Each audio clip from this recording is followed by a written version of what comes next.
There's a common route from inner southeast to northeast Portland that I've taken so many times I could probably do it in my sleep. That said, people who take this route for the first few times might need better signage to prevent them from getting lost. I wanted to take a second look at the wayfinding signage along the route to see how well it serves its intended purpose, and offer suggestions for additions and improvements. This route begins at the Lafayette Street pedestrian bridge.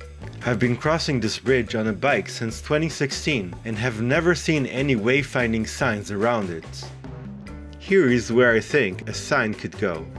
I chose a different design for my signs than the one you might see around town because I find the current design a bit lacking. For one, the green reflective materials commonly used in city signage seem to degrade over time, making them hard to read.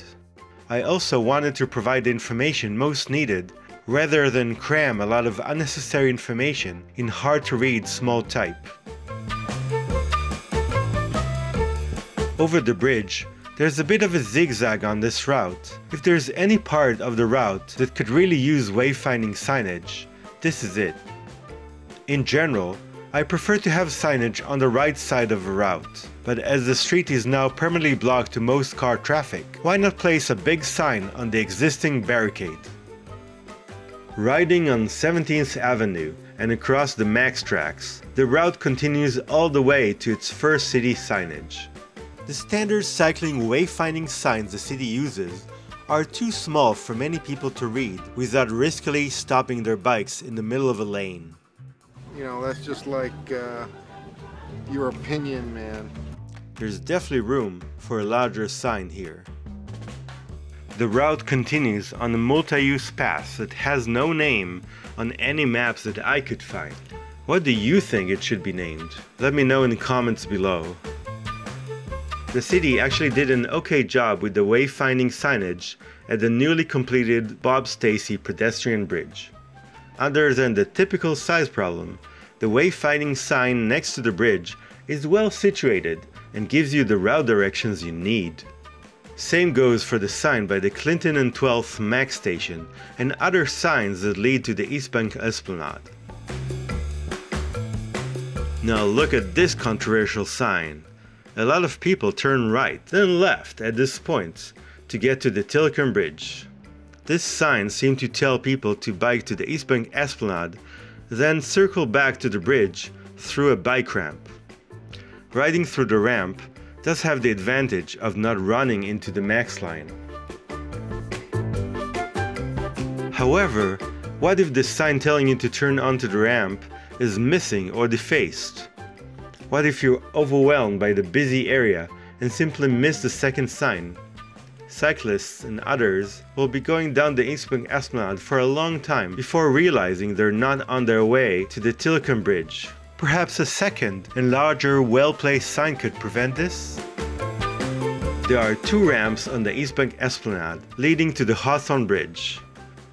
The one leading east has one sign on the left side of the route and one right on top of the ramp. Hey look! The city does have the ability to use bigger signs when necessary, but I'm not sure why the bigger sign tells people about the bus stop rather than where the bike ramp leads to. In this case, a nice low sign on the ramp's railing will make it clearer where the ramp goes and won't be obscured by the tree. Another option seen here on the other ramp would be to replace the larger bus stop sign, as placement has to take into account the surrounding trees and bushes. Next on the route, there are large signs on the left side of the route detailing which streets to turn right into. However, most of these signs point to streets that had been cut off by the busy highway, the same highway that has easy to read large signs.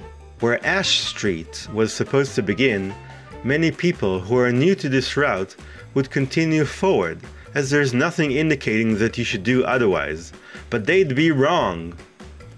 They'll be hitting a dead end at the Burnside Bridge with no ramp or elevator to get onto it. A well-placed sign would help most of the riders of this section to take the left side of the fork to get to either the steel bridge or the ramp that leads to the Rose Quarter. This concludes this route from inner southeast to northeast Portland. Are there other things you would like to see in future signage? I would love to hear in the comments below what you thought of my suggestions for wayfinding signage improvements. Thanks and goodbye.